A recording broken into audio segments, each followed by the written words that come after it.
We ready to go? We're ready to go. We're ready to go. Wonderful. Well, welcome everybody to this month's Poetry Slam. Give yourself some. This is called Life is a Book. Here it goes. Life is a book with many pages and chapters. They're twisted turns with emotional ups and downs. Some books are longer than others. One book is very brief, as others seem to go on for years. If you read too slowly, the days will pass you by too fast. Hopefully, the book will can bring you more joy than sorrow.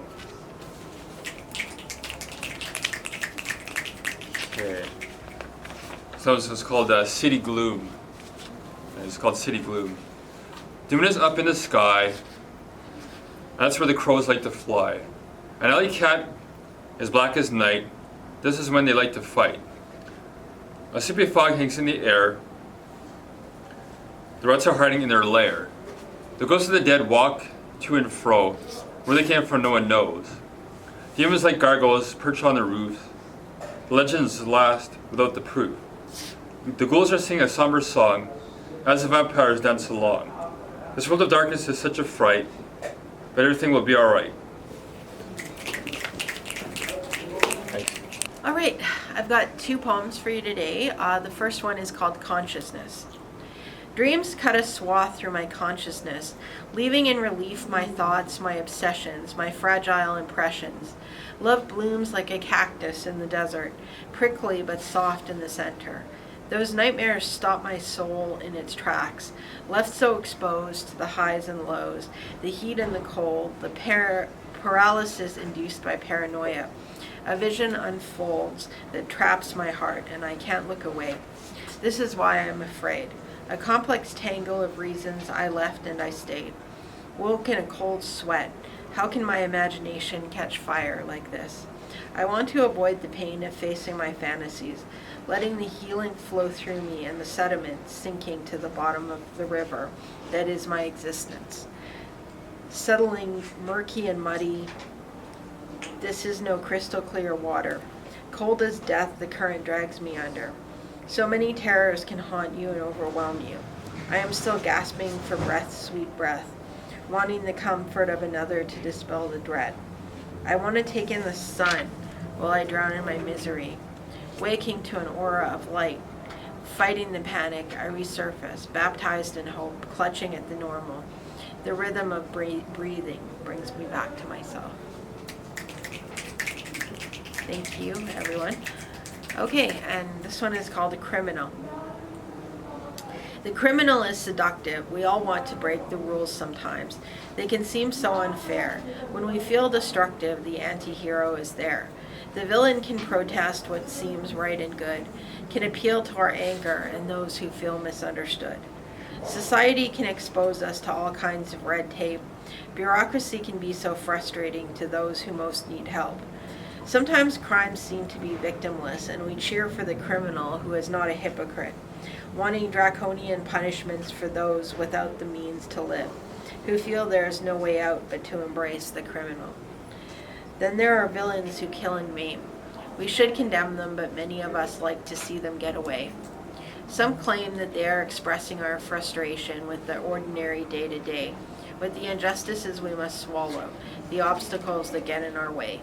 To rebel against the system, even if it glorifies violence. To see the ancient battle of good and evil enacted, and sometimes be surprised when evil triumphs.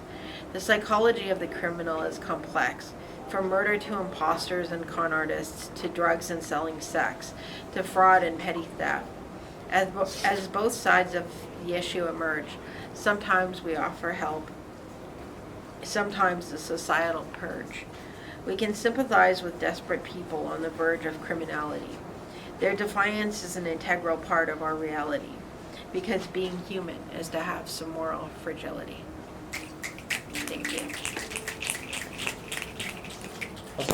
My first poem is called Choice.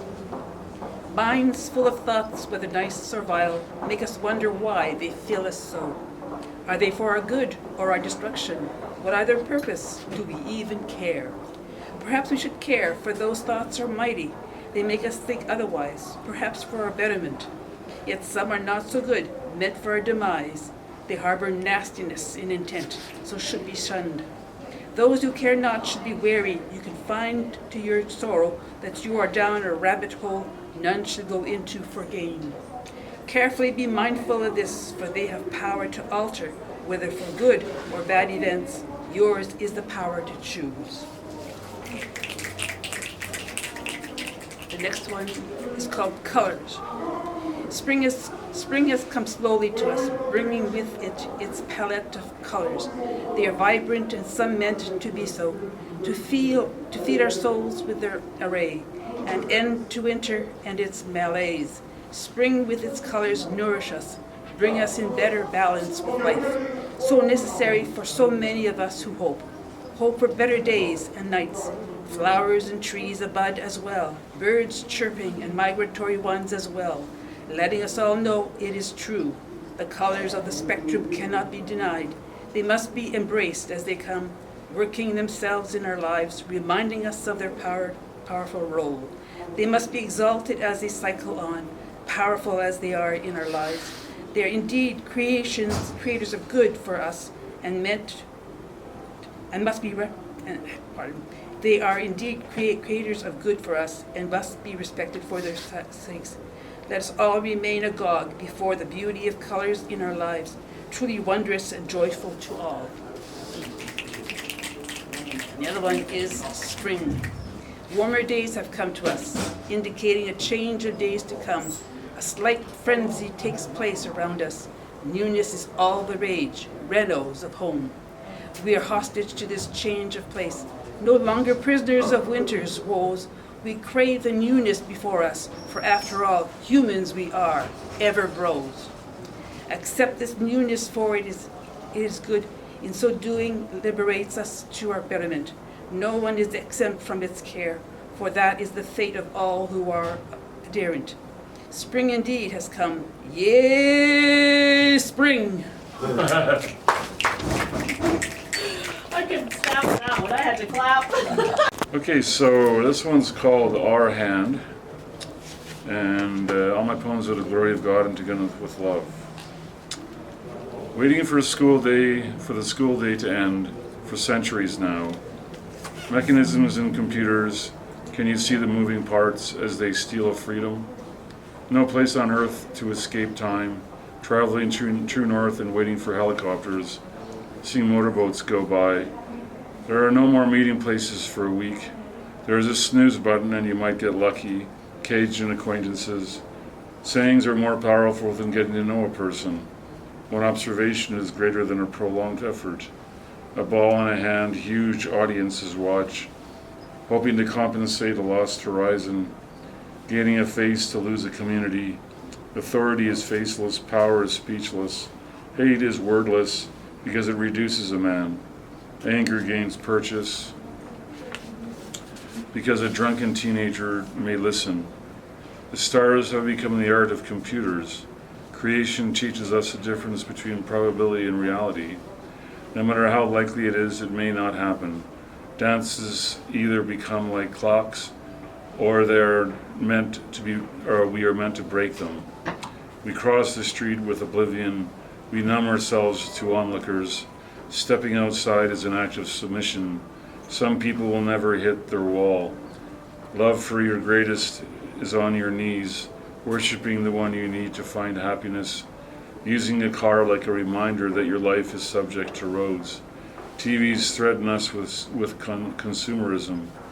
There is no escaping the need to accept our limitations. Hoping our pastimes aren't a total waste. Watching time we hope to count. Obsessed, the hours go by more quickly. Time is clearly fluid as the greatest lesson, while we are frozen in the bell chime. What hand is the most powerful? Or the one we share with, forgiveness, where priests can see past the sundial. Every step slips as the seasons make every step count. The city is a Rubicon, a puzzle that slips within itself like knuckles that fold, birds that escape into our trap, dogs of poverty and riches civilize us. Cats' insight died like a child's game. Animals make clicking sounds. TikTok isn't what it was. Time rise on computers makes most of us look stupid. Maybe someone is playing the music of the spheres. How many ways are we told to enjoy? Except that people are behind everything. Even eternity keeps step. A caring world makes us look. Children push their freedom with tears. We have to go now so you can have even more fun. Time sometimes thanks us. I'm here to share my time and try not to steal yours with a smile I haven't had in a while. Is it 5 after 1 again? Am I fitting into place? Art holds what we think. Only if clocks are made by those who exceed us. Except sometimes I wonder beyond a greater control. And this one's called African Violet. Nothing can change that hatred exists. Yet when a person identifies their hatred in their love, when someone calls you a chimp, you can exalt a chimp. When someone identifies in their judgment, they are their worst insult. The most anyone can do is embrace a chimp. To have exception to forgiveness is to identify in the exception. There remains the only mistake in the exception, the need to have an ego relationship to the world. Chimpanzees are beautiful, and to identify in forgiveness remains an identity that can appreciate it. Everything can be an insult, so why waste your energy caring about that? Buy a stuffed animal that your future children can hug. Make it a stuffed chimp. Celebrate it, exalt it, and when the child has turned it into dust-filled rags, take it and put it away carefully, hoping that as many people as possible will see the beauty of it. How many times did it swing through the trees? How many times did innocence make it hug a bunny or a teddy bear? Did it swim across the dining room floor? Did it survive being thrown down the stairs? When it went up into the trees with you, was it free? Turning away from insults helps everyone. It's a hope for the most wayward of people. It brings to life all the chances people will care enough about wildlife that chimps will still be free in their home forests of Africa. And that brings to life many other things to celebrate, recoupling love all the time, and investing that hatred doesn't identify those who sling insults, believing that people are all that matter, so that a rich, varied world will further that belief. If a person hates animals, is it right for that person to destroy or just merely try to keep animals out of their lives? Then everyone gets what they want. Then when a person raises their chin, there is a substance in doing so, something true to feel proud about, not merely trying to outcompete arrogance and selfishness.